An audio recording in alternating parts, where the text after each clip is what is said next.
of the most ethnically diverse foods on the planet. Size doesn't mean everything except when it comes to my lunch. This is Toronto, where food can be surprising. It's a boxer's dish. About 4 shots to the head. Challenging. Wow. Wow. Yeah, that's a really heavy bone. And dramatic. Can somebody tell me why I have the children's portion? A creative cultural melting pot making memorable food out of horse heart. Look at the color of that fat. Seal flipper. I've got one of the flipper joints. God, is that delicious. And some less delectable food. Because I keep thinking, when is this going to be over? It's not about shock value. It's about it's delicious. I'm Andrew Zimmern, and this is Bizarre Foods America.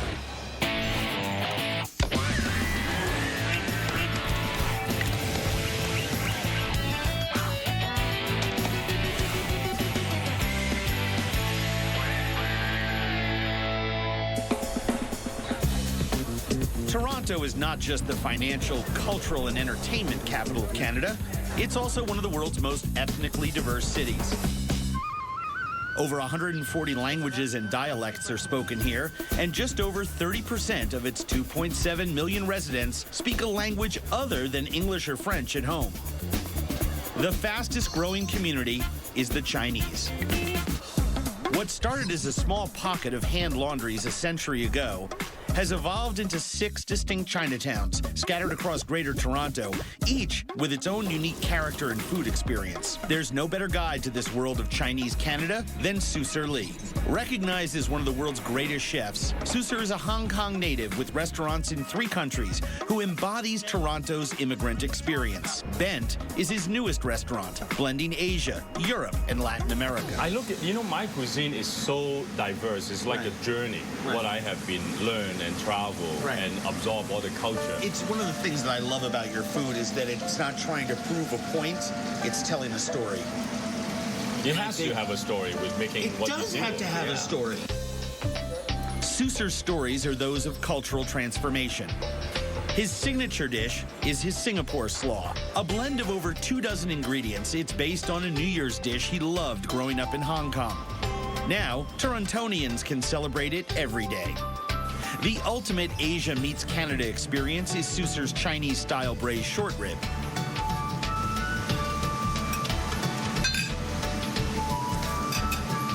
Wow, that really is great beef. That just melts in your mouth, perfectly cooked. But, this is as representative of as what Toronto is as anything that you can want to taste. You even have the Canadian lumberjack modernist cooking technique. You got duck fat in your potatoes. Smash it, and then you kind of roast it in the duck fat. I gotta taste it because I love that face you made. Oh my God, it's so good. It's so good. You're right. How you make that face? The one? Yeah, that's the one. I love that. That's the one, thank you. I love that too. Can you do it one more time? Oh, yeah, that's it. Susir's cultural mashup is at the modern end of Toronto's Asian food spectrum. At the other end is the traditional food in one of the city's oldest and largest Chinatowns along Spadina Avenue. This is the place. King's Noodle. King's Noodle is a Lee favorite. The reason I love this place bring me back to Hong Kong. Right. That's where I grew up. They have like the superior stock and everything ready to go. And this is almost like a Hong Kong bistro, I call it. I'm officially hungry. Let's go. The mixed barbecue plate has the Cantonese well represented. This is almost like the Chinese French pâté in a way. Next, it's Chinese sausage. Help me explain to everybody. There's more types of sausage and smoked meats in the Chinese playbook than there are in the Italian, French, and German combined. Yep. You see, the Chinese have made for centuries in terms of the way how they preserve things. And the distinct land and sea combination of pig's ear and cuttlefish. This is so perfectly cooked. the fatty covering of the sinew literally just melts in your mouth, and it's loaded with that star anise and cinnamon flavor. And the sweetness from the brown sugar, too. Oh my gosh. And then there's that thin line of connective tissue, the cartilage that just crunches. It's the most perfectly cooked pig's ear. I remember when I was younger, when I was a chef back in Hong Kong. This is after work. Let's go out, have beer, and sit on the street to have this thing. This is the best summer food. Oh, crazy good. Crazy good.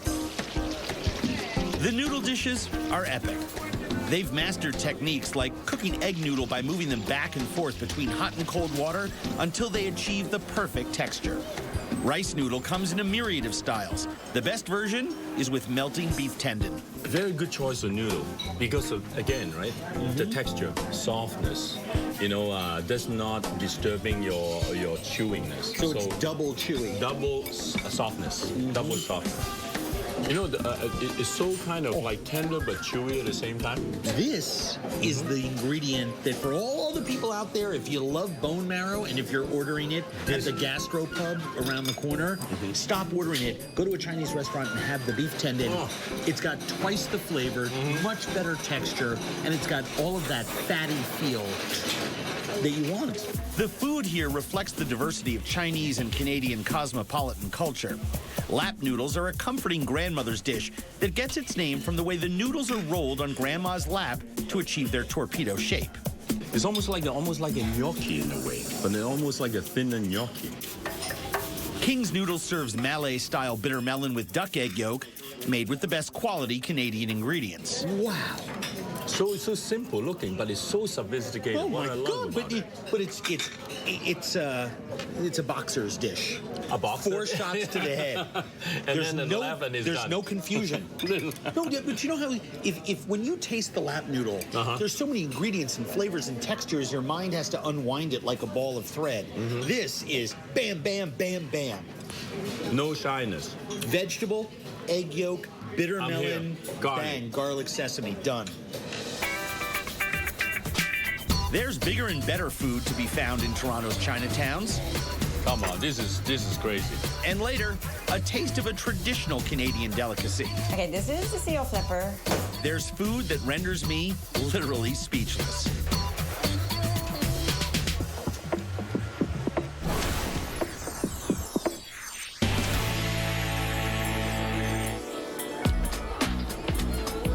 Everywhere along Toronto's Spadina Avenue neighborhood are the sights and flavors unique to Chinese tradition. Infused in the culture are the principles of eating for well-being. Chinese smoothie, herbal smoothie. I knew this was a bad idea the moment you suggested it. I'll go with reduced fat.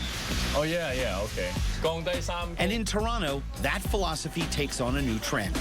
This is an herbal medicine store disguised as a frozen yogurt shop. You want to know what all of this is code for? That. to promote. Because it doesn't matter what It's you gotta have, come out. it's all going to move through faster. Absolutely. Nuts, grains, seeds, and herbs are all ground and then combined in special blends, mixed with hot water to form a thick mud-colored soup. So this is mine? 嗰隻係金甜啊，可能佢嗰個就冇咁好食，我中意個芝麻嘅香味。佢嗰個佢揀嗰個。 Can I tell you something? Talk to me. It's a starchy porridge. It's chalky, it's oaty, I keep thinking. Good and for it's my hot. skin, It's good for hot my porridge. skin. Is that what you keep oh, yeah. thinking? Keep thinking about good for my skin.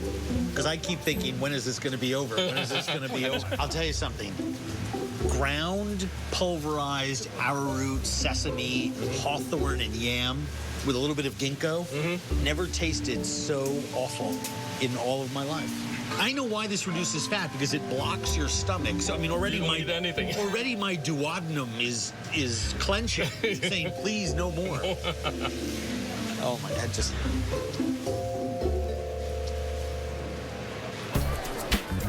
Just down the street, Susser takes me to a local fruit stand, fresh with flavors not typically found outside Asia. I need to buy some mangosteen. Look at that. The sweet, the sour sops and stuff. Oh my gosh. Oh, those Asian pear are awesome. Very juicy. You should get some of that. Asian pears. Now, let me ask you a question. In Canada, in the summertime, you have these horrific rainstorms. I mean, hell hath no fury like nature. Yeah, it's like Ghostbuster right now. It is like Ghostbusters right now. Escaping the rain, there's a store behind the stand where Susur spots his favorite fruit. Oh, look at this. Durian, a pulpy, mushy fruit with a stench so potent, this store actually offers plastic gloves for handling it. Come on, eat it. Oh, don't you think it's the best thing? No.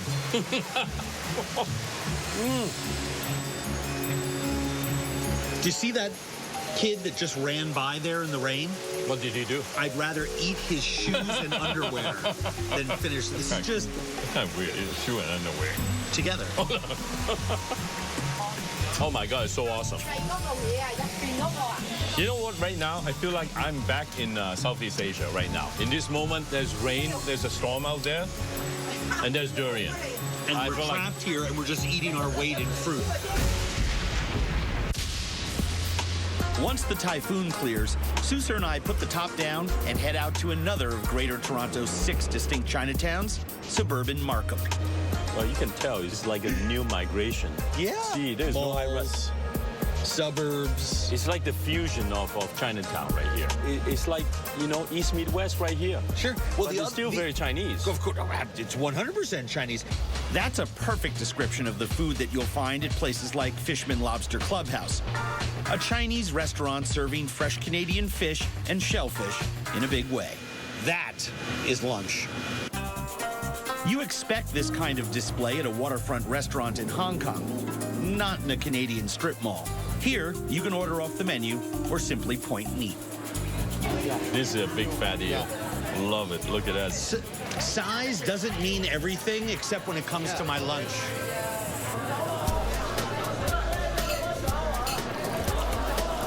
Before the eel comes the grouper, steamed with ginger and scallions and soy sauce.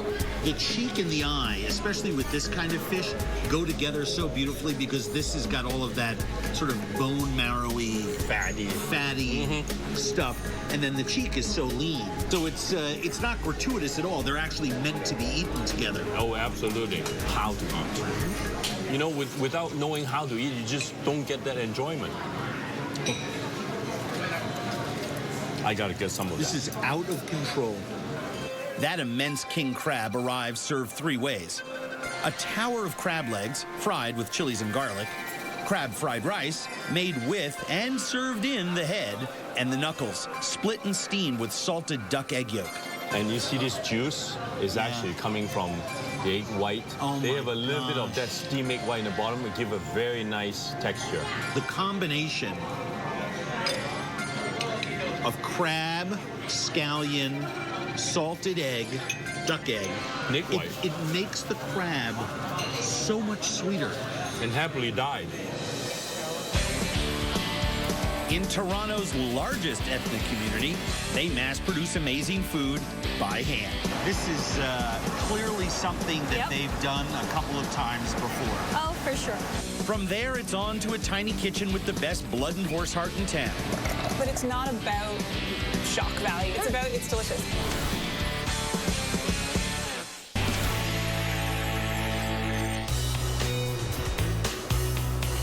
In Toronto, going out for Chinese food is like winning the lottery. There are 6 Chinatowns and countless options, from the latest in multi-culti mashups to barbecue, seemingly straight off the streets of Hong Kong. Today, Susur Lee is in the mood for fish. This is Fishman Lobster Clubhouse, where big seafood comes with big flavor. Come on, this is crazy. Yeah. I did not order croquembouche. It's as tall as a man.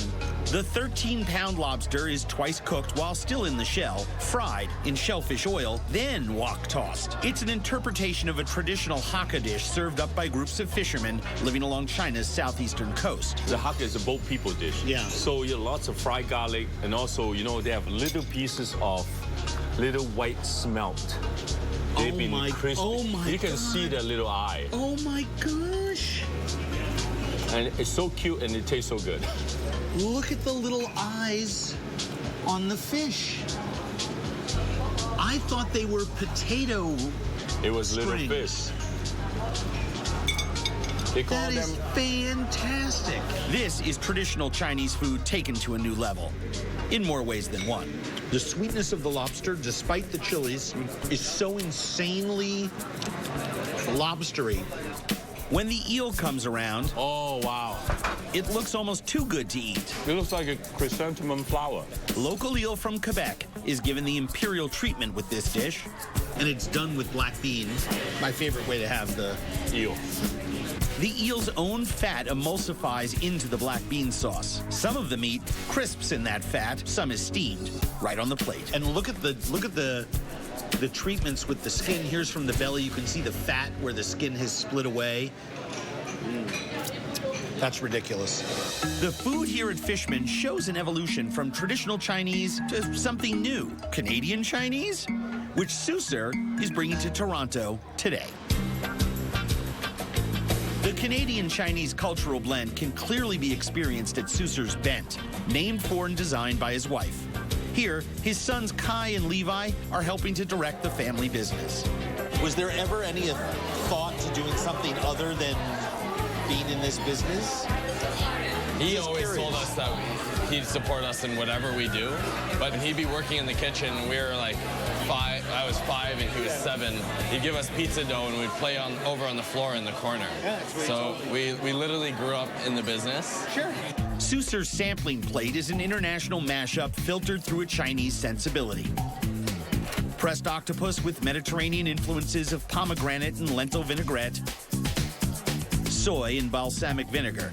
A Peruvian-style ceviche features a European white snapper, clam, mussel, and squid. And a lobster taco is made with avocado and smoked chili. Wow. That's outstanding. I love octopus. And it's so much fun to play with the shapes.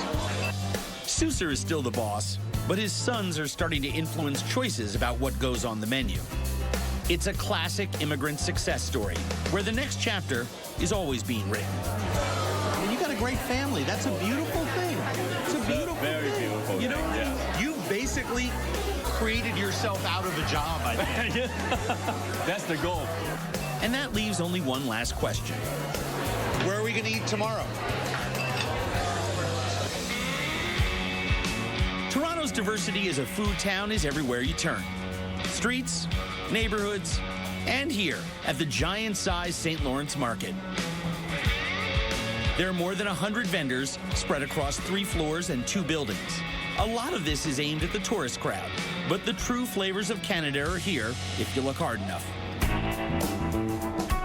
One of the most truly Canadian things found on any table in the world is mustard. The mustard seed that you are using comes from Canada. Canada grows about 90% of the world's mustard. Sorry, I got distracted. No, that's fine. No, that was Germany calling, wanting more mustard. Could be, Yeah. could be. Using that raw material and flavor profile, Jeremy Kessler is creating new combinations. The great word in mustard on all the labels is the word prepared. It actually has to be tended to, and flavors can be created and layered and nuanced. Correct. You taste everything in balance here. There's my least favorite thing in mustard is garlic, and this works beautifully. A lot of garlic. in that. Which shows you how balanced it is with the honey and the smoke. All the locals come to St. Lawrence Market for the quintessential Canadian lunch sandwich. I'm not sure there's a more classic dish in all of Ontario than a pea meal bacon sandwich at the Carousel. They've been here about 50 years. Oh my gosh, that's just glorious. Pea meal bacon got its name back in the mid-1800s when Torontonians started preserving cured pork meat in dried ground yellow peas. Eventually, cornmeal replaced pea meal as a preservative, but the name stuck. They did a bait and switch like 2 generations ago, didn't they? But it's really good. No, I'm sure it is. The corn people somehow out-lobbied the dried pea people, and all hell broke loose. Think of it as lunch and a history lesson all in one. Griddled, very mildly cured pork. I'm not sure that the cornmeal coating on the outside really adds anything to the sandwich, but without it there, you'd probably notice it missing. It's not insignificant. It certainly lets you know you're eating real pea meal bacon, right? If you want blood, Canada's got it. Right, this is almost entirely blood, so It's blood with a little bit of apple and red wine and onion. I mean, you know. It's pretty pure. And something's fishy with these salty Newfoundlanders. Thank God the cameras are rolling because nobody would believe that these people really exist.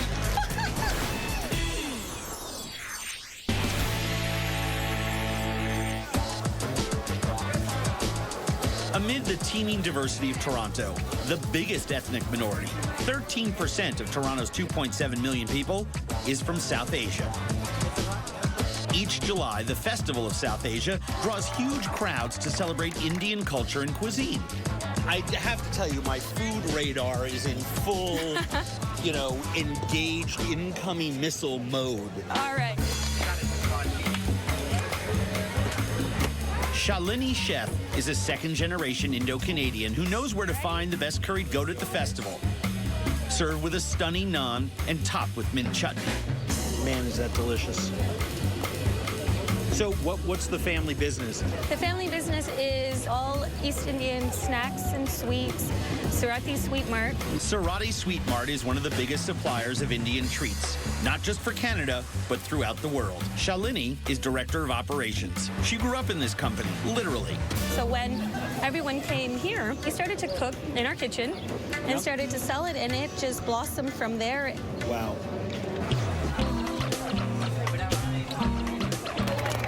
I want to see how the family business works. She used to come as a kid? Yes. But first, Shalini wants to stop at one of her favorite snack places, Baldev, where her father used to take the family for pan. Look at how beautiful that is. That looks cool. Yeah.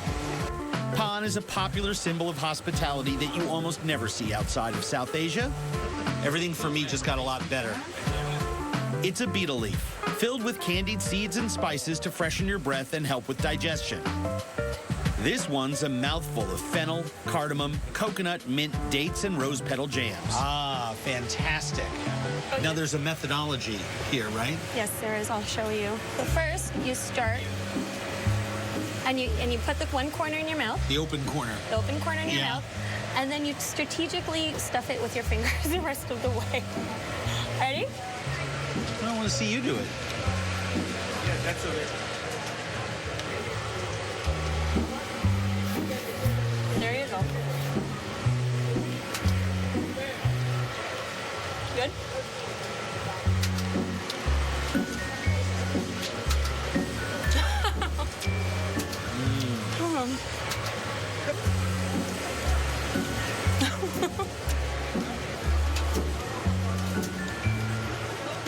All done. It's delicious. But the entire Have thing, patience. the entire thing is seeds and tiny things that just expand in your mouth. Multiplies in Really your does. mouth. I mean, I love those medicinal antiseptic flavors. And in then there. there's that tinge of sweetness that just kicks it. Yep. I would ask you if I have anything in my teeth, but I know what the answer is, sadly. Surati Sweets operates on an immensely bigger scale than places like Baldev, making over 300 different snacks, sweets, and other everyday staples shipped around the globe. What are these? These are our take on papadum. So they're extruded, dehydrated wheat flour, and then they're about this size, and it goes through a frying process, and then they puff up. A favorite. That's an Indian Cheeto. Exactly. Yeah. So now what's this one called? So this is called chakri. Yep. So what the ladies are doing here as it extrudes out is they're making the round shape, and that's chakri. Chakri means round in Hindi. Chakri are made with cumin, sesame seeds, flour, and a special blend of spices. Fried, drained, and transferred to a spinner to remove any excess oil.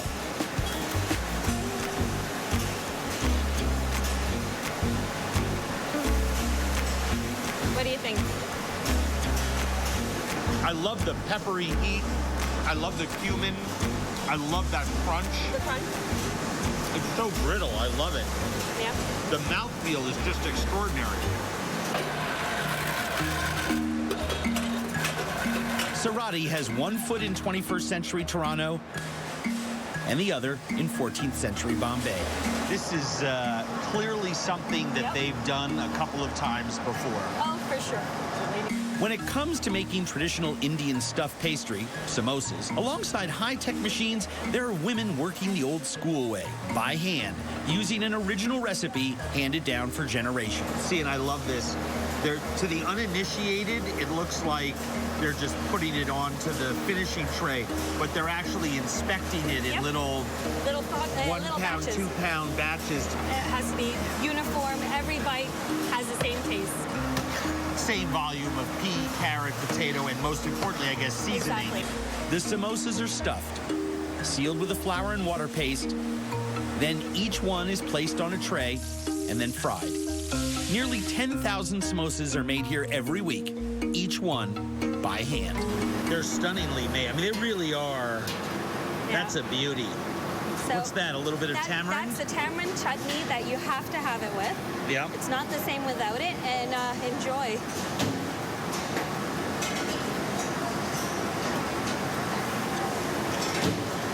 Beautiful care is taken with this.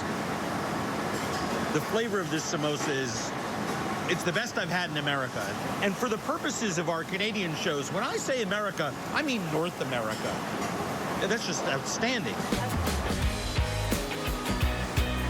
No matter where on the map, there's tremendous cultural value in putting this much care into mass-produced snack food. The most reassuring, comforting thing that can happen for someone coming to a new place and feeling displaced and lonely or whatever is to reconnect to the food of their home.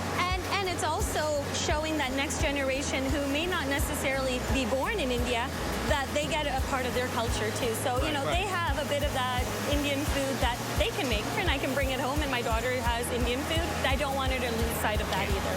So you can't. And this is a great opportunity to be able to do that. Toronto is full of great opportunities where anything is possible. This is our finished horse heart salami. Expanding Toronto's food frontier outside a lot of people's comfort zone. There's something very sweet about horse meat. It's just delicious. Oh, yeah.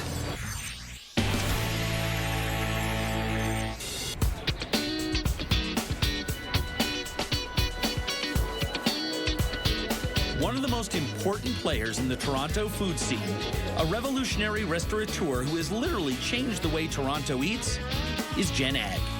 She currently owns 3 businesses on one block of the city's increasingly hip Little Portugal neighborhood. So, Black Hoof started Black Hoof off. original. Next was the cocktail bar. Right. Then came the raw bar, and now it's going to be Rum Corner. It's a little Right. confusing. We like to confuse people. But it's all right here. The Black Hoof was one of Toronto's first avant-garde gastropubs. Today, it remains one of the city's best and busiest, all run out of a postage stamp-sized kitchen outfitted with a 4-burner electric stove. This is the same oven I had in my college dorm room 32 years ago. We didn't have any money when we opened. We opened this restaurant for, I'm proud to say, under $60,000 at the beginning. And Are you kidding me? No. Jen isn't a cook, but she's got a genius for picking brilliant chefs. Her latest find is Jesse Grasso. A part of having a strong vision is choosing partnerships well and choosing people well and saying, this is somebody who can help participate in this vision and create this amazing menu because I'm not capable of that. The vision's all about expanding this city's notion of what good food is all about. Black Hoof makes a specialty of something you can't get south of the border: horse meat. Check out Jesse's spicy horse heart salami. Look at the color of that fat.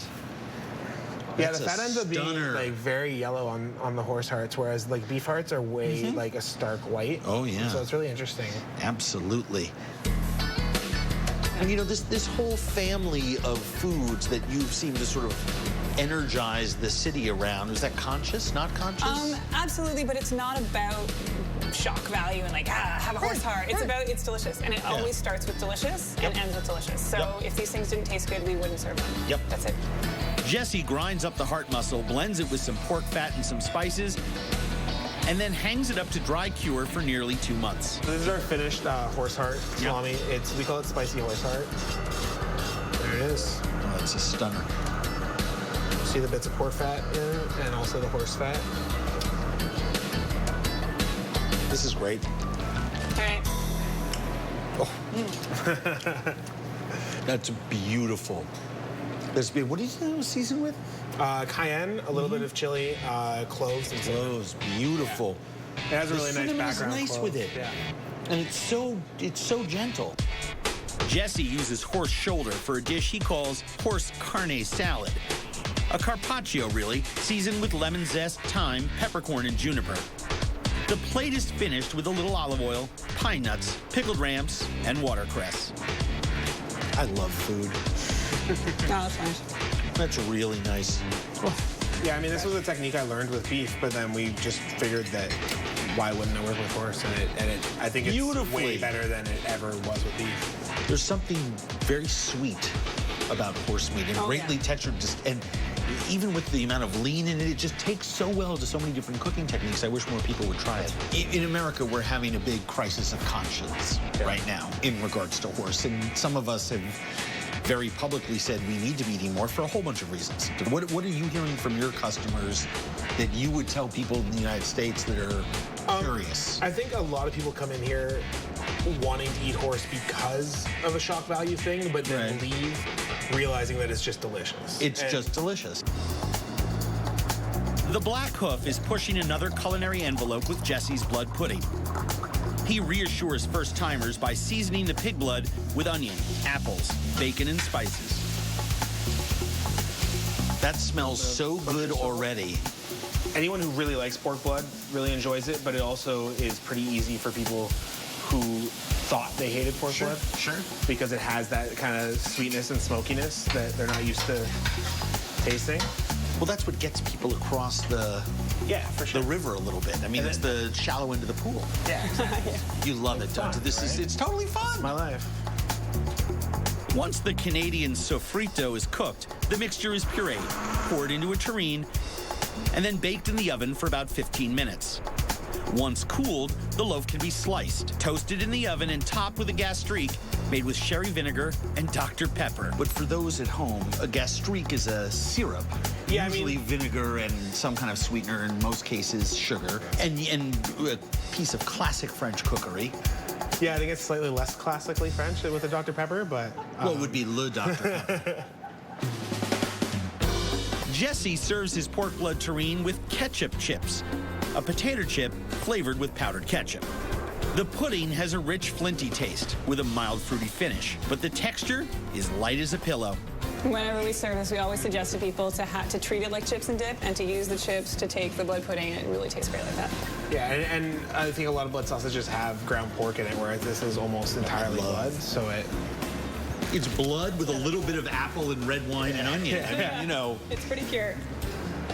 You've essentially seasoned the blood. This is a stunner. Do you eat this stuff? Oh, yeah.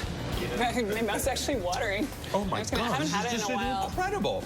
The tomato chips are genius with it. We're in Canada. You can say ketchup chips. You guys don't have ketchup chips in America, which is, I think, the saddest thing about America.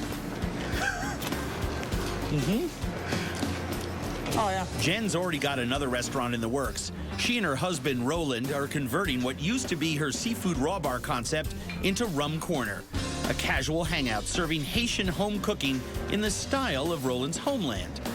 The first dish they thought of for the menu was this rice and peas specialty, infused with a Haitian wild mushroom called janjan. You can't get them anywhere else. They're Haitian specific. Yeah. We've looked. I thought there was like a Chinese black mushroom. Things I eat in Haiti, I can't find it in other culture. Because Haiti have that French and African and Creole and Latin culture mix, you know. Yep. Great country. Yes, it is. Great country, great culture. Yes, it is. It's the latest front for Jen's aggressive campaign to expand her city's collective palate. New, adventurous, and yet familiar.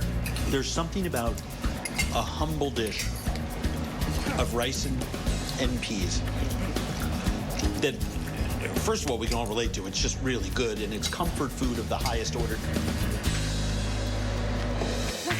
Want a recipe for a good time in Toronto? Whoa! How about codfish tongue, seal flipper pie, and a shot of something actually called screech? May I just point out that these ladies went from sober as a quartet of judges to faced hammered with one sip of this stuff.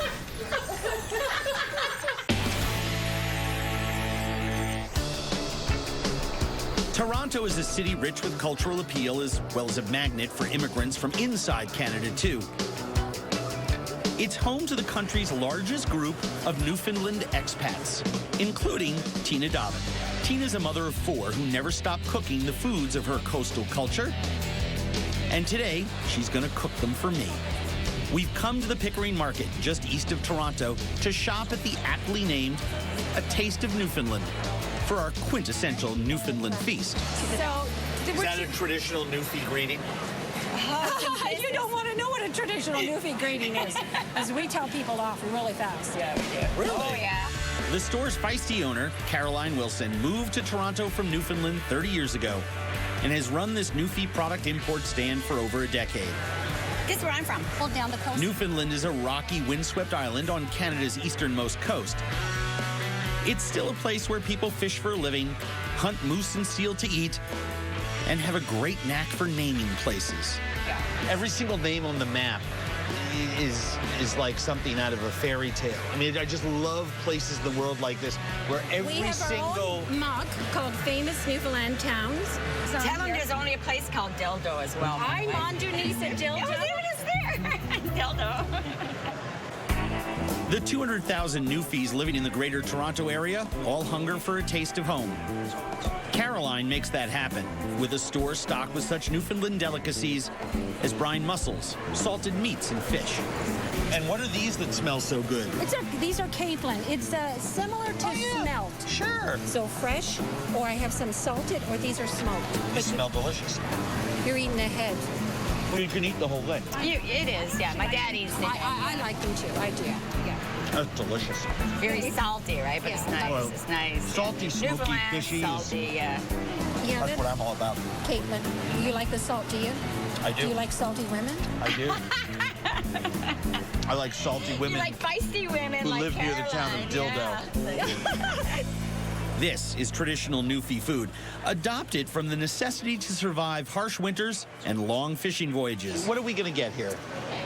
Tina loads up on some of Newfoundland's finest cod cheeks and cod tongues. Whoa! And hard bread, a Newfie staple. Flour, salt, and water. That's it. Flour, salt, and water. You drive nails with this. Soaked in water, it grows to 12 times its size for eating. With everything we need for dinner, we head back to Tina's apartment in downtown Toronto. Tina grew up eating seafood brought home by her fisherman father, including seal flipper. My dad, he hunted seal every spring. In Newfoundland, regulated seal hunting is legal, though controversial. It's illegal to sell seal meat outside the province, but sealers are allowed to share it with friends and family. Tina's dad preserves the entire animal, but the most succulent part of the seal is the flipper. Do it there. All right. Wow. Wow. Wow. Yeah, that's a really heavy bone. A seal flipper is like a small arm, muscle, fat, and bone. You're going to need help. You know what I did? You got a hammer? Yeah. Oh, you know what? This cutting board? Oh, yes. Yeah. Yeah, this is Cutting very... board. That'll work.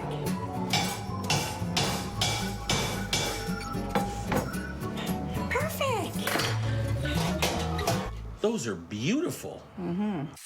The flipper is sautéed with onions and fatback. It's nice now that it's been cooking a while, you can really smell the beautiful aroma of ocean and field. The pork fat and the seal meat it's a great combination. Then it's into the oven and baked for 2 hours. Some carrots, turnips, and potatoes are then added. A pastry dough is laid over the top, and it's back in the oven for another hour. Oh, yeah. Oh, yeah. At the table, we're joined by Tina's daughter, Shelley, and 2 family friends, all Newfies. The seal flipper pie is joined by salt cod, codfish cheeks, codfish tongues, and cod roast sacks, known as britches. And let's not forget the hydrated hard bread. Look at that cheek. Snow white, firm flesh. I love the cheeks. It's fantastic. You like them? The cheeks, throats, and the roe are just sweet and so fresh. It's so naturally flavored. Oh, it's just gorgeous. All right, and then the star of the show It's the flipper pie. is the flipper pie. If I some meat on that bone. Oh, I got there's tons. I've got one of the flipper joints. God, is that delicious? And take a look at the meat itself. It's so dark because there's so much blood going through the muscle because this animal swims in such cold water, protected by a giant layer of fat that wraps around its body. So the meat itself is extremely sweet. It's very clean, I'm really it's very happy pure.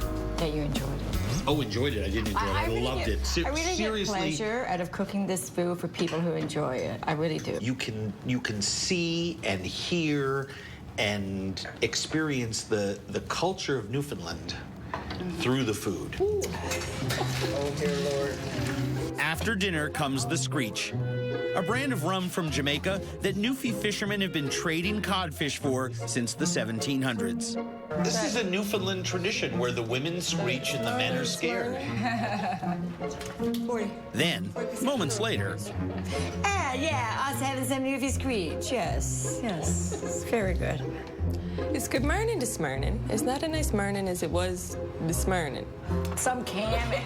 That's very, very nice. Look at who just showed up at the dinner table, Shelley. That's It's fantastic. Around the table with all this. next thing I know, out come the funny hats, and I'm surrounded by uncontrollable giggles. One sip. This might be the strongest alcoholic beverage known to man. You didn't even, I should point out, you didn't even finish this. I mean, no, I know that. I'm just...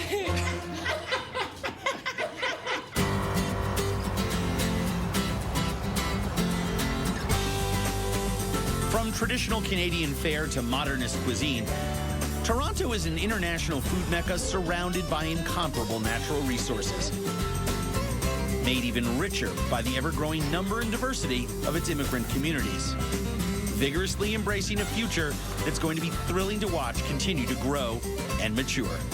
So just remember, next time you're in Toronto, if it looks good, eat it.